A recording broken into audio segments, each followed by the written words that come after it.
So I have the itch to film something.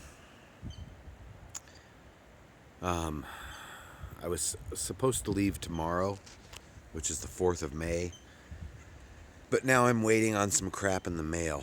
I haven't had a credit card since they put me on disability. I went from making tons of money waiting tables, more money than you would imagine a waiter could possibly make.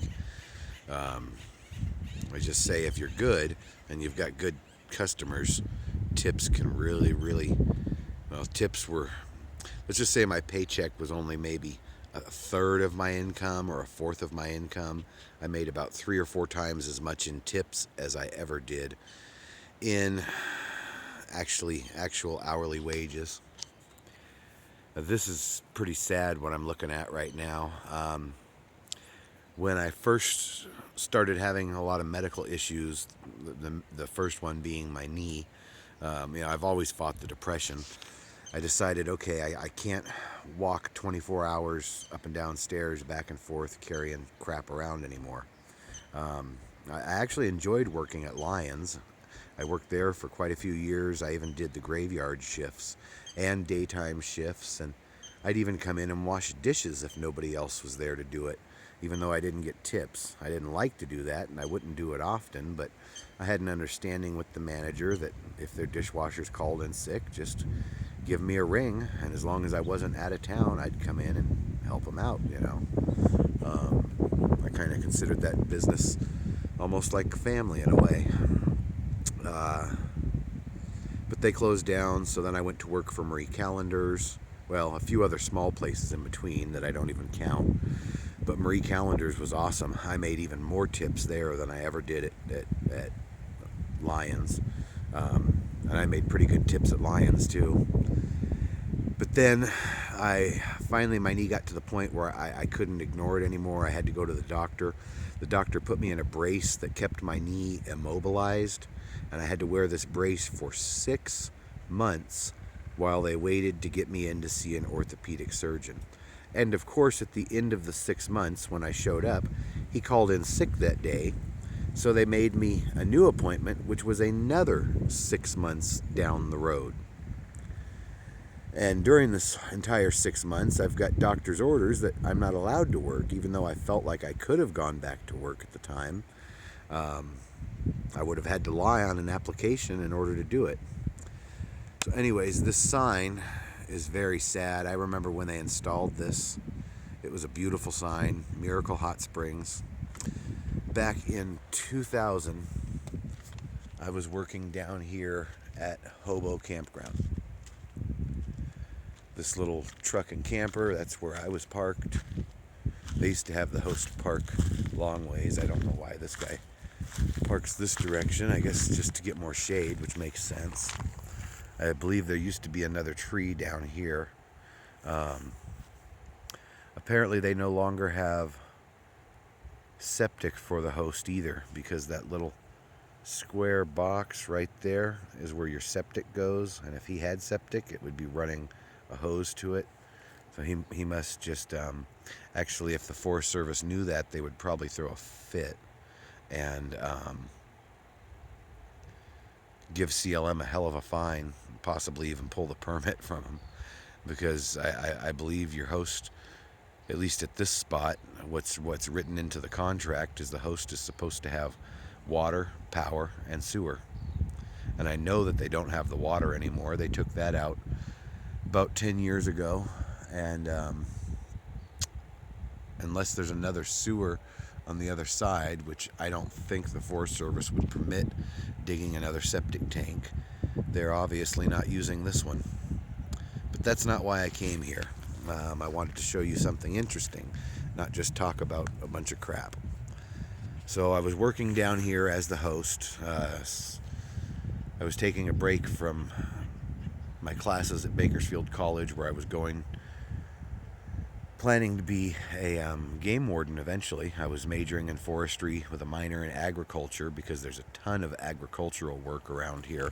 So that was the backup plan if I couldn't get into the Forest Service for whatever reason. And I said, I'm going to take this summer off, give my knee a chance to recuperate, so I took this job here as the host. It's a 25 site campground, really nice, lots of trees. The river is right on the other side of these trees. I don't know if you can hear it on the video, but I caught more trout here than I ever wanted to. Met a lot of really cool people. I also dealt with a lot of assholes. But then I became friends with the people that worked here at Miracle Hot Springs, which was run by a different concessionaire company. There used to be a trailer right there, like a bungalow trailer, like they put in schools to make extra rooms.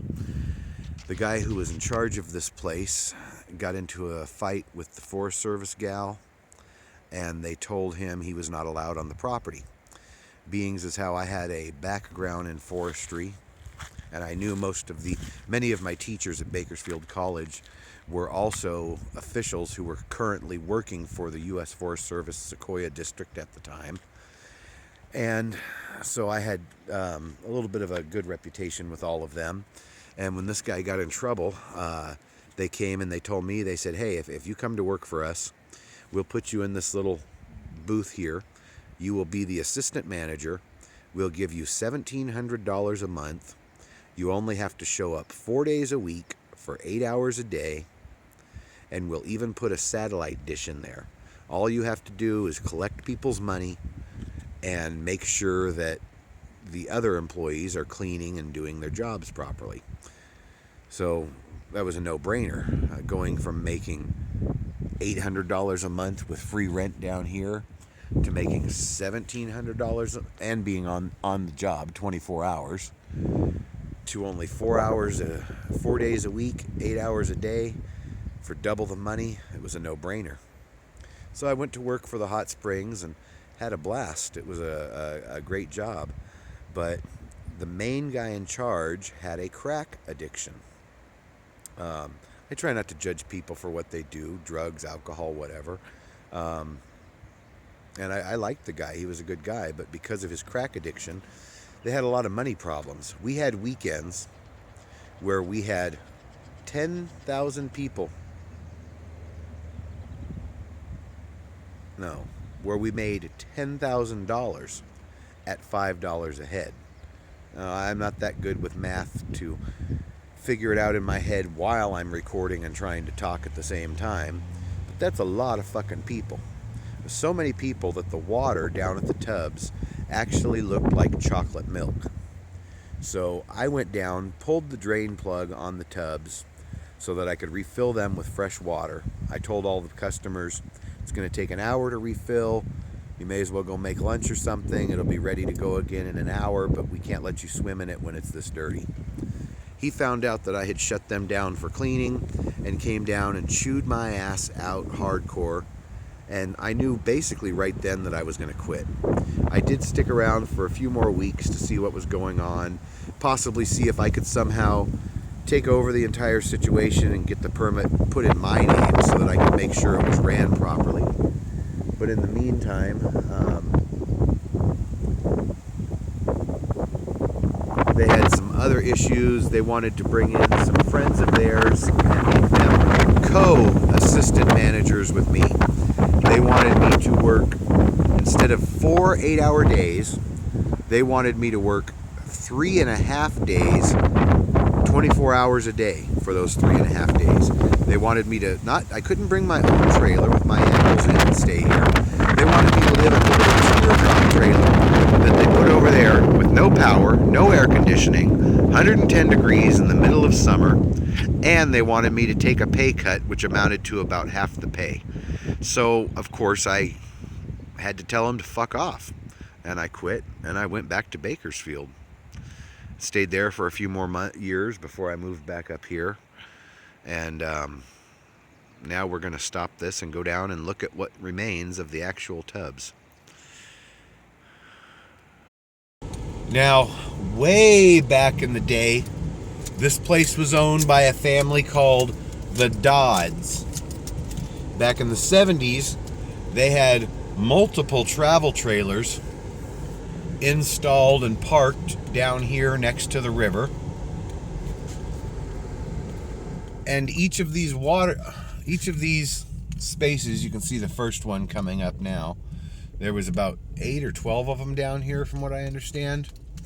Each of these spaces had a trailer in it that had hot water run directly from the spring. So there's a lot of underground piping here from back in the days. They also had some showers built in. I believe that's another one of the trailer spaces right here. It's pretty overgrown now. There was another one here. I think they had a couple trailer spaces over on this side. Ooh, there's still a raft launch here. The local Forest Service, they hate the hot springs. In their mind, nothing goes on here except kids fucking and doing drugs. And yeah, that does happen. But if it doesn't happen here, it's going to happen somewhere else.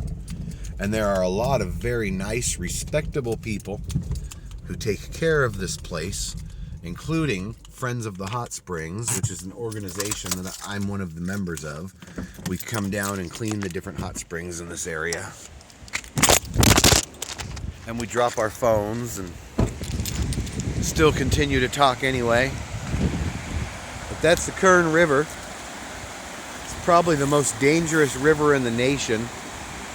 It doesn't look like it, but the undertow, it's got a very unusual steep drop for quite a few miles, and it creates a serious undertow that tricks people.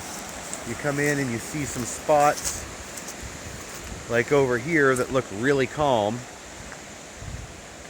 but then when you get out there, you get sucked into that undertow, and like that doesn't look bad at all. But you get out there and a lot of people swim it and live, but there's a sign as you come into the canyon saying how many people have died since '56, and I believe we're up around 70 people. And that's just the ones they know of. You know, there's a lot of people who are just considered missing because they can't prove that they went into the river and they've never found the bodies. I've walked this trail so many times, but it's been a few years. Right about here is where I seen the ghost. Over here is where they used to have showers that people could soak in to rinse themselves off before getting in the tubs. That was way before I worked here. Is this quartz? Sorry, I'm a prospector. No, that's not quartz. It's a statue or something.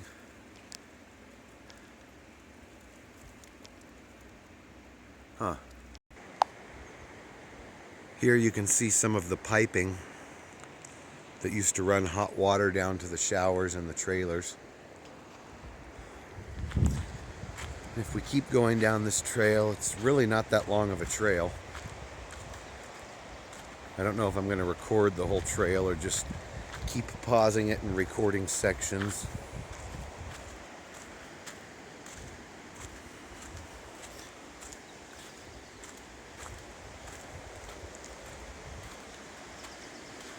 The Forest Service wouldn't allow us to put lights in on this trail. A lot of really BS regulations. I'm pretty sure if somebody else was in charge, they probably would have allowed it. But the guy who was in charge, they just didn't like him at all. It was a real redneck county, and you know, he smoked crack, he was gay, and he had an accent. He sounded British, but he was actually from New Zealand, and he just sounded angry even when he wasn't. So I think they just, more than anything, they just kind of misunderstood the guy. But they sure didn't like him, and they sure didn't make things easy on him. The story is that about 2 months after I quit, the Forest Service pulled the permit from these guys because nobody else here had the kind of experience that they wanted. So they really screwed up when they let me go.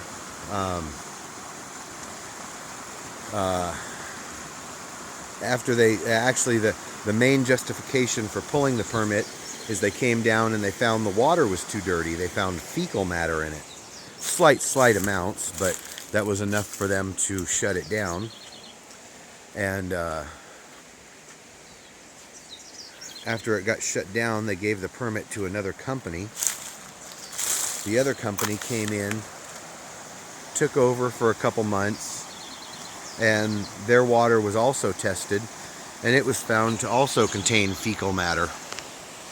Many of the locals who don't like John, the guy that I used to work for, they swear that he came down and threw a bag of poop in the water just so that it would show contamination so they could try to take it away from the new company. I'm almost 100% sure that that's not true. For one, the guy wasn't allowed on the property, so even if he had been here, he could have been charged and arrested. But secondly, after working here myself and seeing the sheer volume of people that were coming here, I can tell you for sure that nobody would have needed to add anything to the water. It was just that dirty. You'd come down here and the water would look like chocolate milk. And this water is normally crystal clear. It's a healing waters. People would come down and pull it from the source. We'd have people come down. They used to advertise in the Korean newspapers. So we would get thousands of Korean visitors from Los Angeles and Bakersfield, and they would bring 5-gallon buckets with them and use those buckets to fill water up directly from the source and take it home and drink it. And they swore by the health benefits of it. But the water in the actual tubs themselves only has enough flow to handle a certain number of visitors per day. And once you go over that number of visitors, you have dirty water. Unless you're going to clean it every few hours, there is no other way around it. Drain it and clean it every few hours, or cut back on the number of people you allow in. It's a really simple solution, but the companies I worked for, they didn't want to go that route because they would have lost money. The Forest Service, they don't even want to consider that option, even though it's very basic common sense. They don't want to consider that option because they don't want to deal with the hot tubs. The Forest Service in this county. There are some Forest Service districts that love and appreciate their hot tubs. But here in old Redneck and Kern County, they think it ain't nothing but a bunch of kids drinking and fucking. And they're too fucking lazy to get out of their cars and walk the 100 yards down to the hot tubs to patrol it on Friday and Saturday nights and actually put a stop to the crap that they're worried about. They'd rather sit in their cars with their thumbs up their ass looking for little bullshit tickets to give to people than actually do their jobs and make a difference and make sure to keep things protected so that the public can continue to use them. Even putting in signs damn near took an act of Congress. This was a very beautiful, well-maintained sign when we first put it in. It was completely up to the Forest Service codes. Basically, it said, wash your feet before you get in the tubs, and no glass. But of course, people destroy it. Like everything, when it's not being managed and it's just being left to be destroyed by the Forest Service, who never comes and patrols this area. I may soon have to start opening up some communications with some of the bigwigs at the United States Forest Service offices in Washington, D.C. Send them a few of these videos and explain the situation to them and have them get on the case of the people running the local Forest Service office, because this is bullshit. This stuff is here for the public to use. And for them to shut it down over some moral bullshit is fucking wrong. And the more I think about it, the madder I get, and the more I want to make sure that those in charge of the people in charge of this area know exactly the real story and what's going on. Soon, in a couple weeks, we'll be going to, this is Miracle, soon we'll be going to Remington Hot Springs. When we get there, it is still fairly well maintained. The Forest Service only allows that hot spring because the Forest Service only allows Remington to stay open because they know that the locals, like me, would throw a humongous fit if there were no hot springs left. So they're hoping that nobody will say anything about this one being closed if we let Miracle stay open. I mean, Remington stay open. However, I don't play that fucking scare tactic bullshit.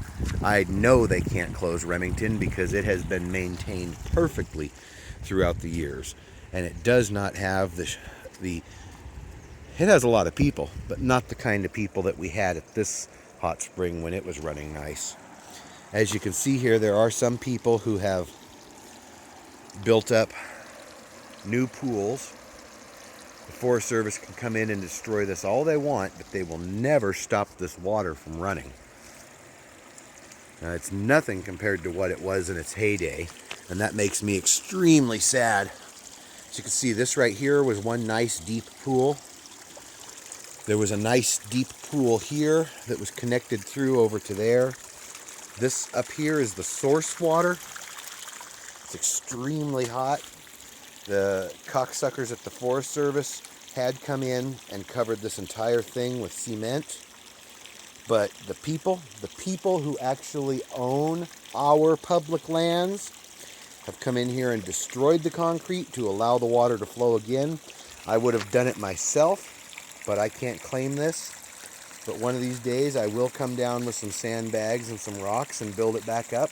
And if they want to come and ticket me, they can, because I will take this to every level of the court, including the highest appeals court possible. And I will get people that I know from Bakersfield College and Cal State University to come in and explain the actual Forest Service policies of public use to the judge or jury. And I will also get people from Bakersfield College and Cal State to come in and take studies of this water as it comes from the source and show on record in court that this water is clean. It does have trace minerals in it, but those minerals are not harmful. Those minerals are actually beneficial. That is why this is called Miracle Hot Springs. After World War II, we didn't have a good grasp on antibiotics back then. A lot of soldiers came home with gangrene and other conditions, and they would soak their feet in this water, and of course, you know, the parts eaten away by the gangrene wouldn't grow back, but the gangrene would stop eating away new skin, everything would heal over and scab up, and they would be fine. And that's how it got the name Miracle Hot Springs. I used to put my foot in that for 10 minutes. That's about all I could take right now. That was just too damn hot. I think the source here is between 117 and 119. Now, what we used to do is we had, I can't even find it anymore, it's been so long. We had what they called a cooling wall. The water would flow over here and then down over here. Some of it would trickle off into this area, which used to make a ginormous pool in here. I can't even recognize where the pool was. I think they purposely pushed these boulders in here to fill up the gap. This was the deepest, hottest pool, but the water would come all along here, and the water would, this little thing here is a wall. The water would continue to flow along this little trench around the wall and then drop off down into here, which is where it would start filling up the big pool. The purpose of this was to allow the water to cool off before it got into the biggest pool. The biggest pool was the hottest, and as the water would transfer to each successive pool, it would get a little bit cooler. I remember why I haven't been down here in a few years. This just really pisses me off. I'm seriously thinking about sending a letter to someone in Washington because this shouldn't be hidden anymore. It's been closed for 15 years now. People are still using it on a daily basis. The Forest Service does not have the resources to monitor this place and make sure that no one comes down here. But people are going to come down here anyway. And that is going to eventually result in a lawsuit. And when it does, they're going to wish that they had had someone here monitoring this. That's all I'm saying. So anyways, this is Miracle Hot Springs on the Kern River. It's a really amazing place. It sucks that the hot springs have been destroyed, but all they've actually done is destroy the work done by people to make the walls of the tubs themselves. The water is always going to flow. They have come in multiple times, dynamite, jackhammers, cement, you name it. They're never going to get that water to stop flowing. And as long as hot water flows out of here, people are going to come here and use these hot tubs, even if they are in poor repair and make the entire place look horrible. Maybe I'll find a video of how this, an old photo I might have of how this place used to look and add it to the video before I upload it. This is going to be a long video, but oh well. I don't know what that was supposed to say. But there's a lot of interesting stuff like that down here at all these hot springs. Do whatever you want. Even if the Forest Service tells you can't. You know, sometimes that's the most American thing you can do, is to stand up and fight against the system when they have imposed laws that are not right, not constitutional, not fair, not legal, discriminatory, or even just based on the sheer laziness of government officials. So do whatever you want, and if what you want to do is fight the system, then go for it. Because they're eroding our rights at every turn. We're not allowed to dredge for gold anymore in California. We're not allowed to drive down many of our dirt roads that were open for years. We're not allowed to fish in certain areas. We're not allowed to use hot springs. We're not allowed to do shit. You know, I hate to say the environmentalist, because in a way I am one. There are certain things I do agree with on the environmentalists' agendas. Very few, but there are some. But yeah, really the environmentalists, they want to see the forest where none of us can do anything except drive through it, hike through it, and take pictures. They don't want people to do anything else in the forest, and they won't rest until they have their way. The problem is, this is America, and there are way more people who actually enjoy using our public lands than there are those who just like to look at them and take pictures and think that nobody should ever interact. And oh my God, I touched a rock, people. Oh my God.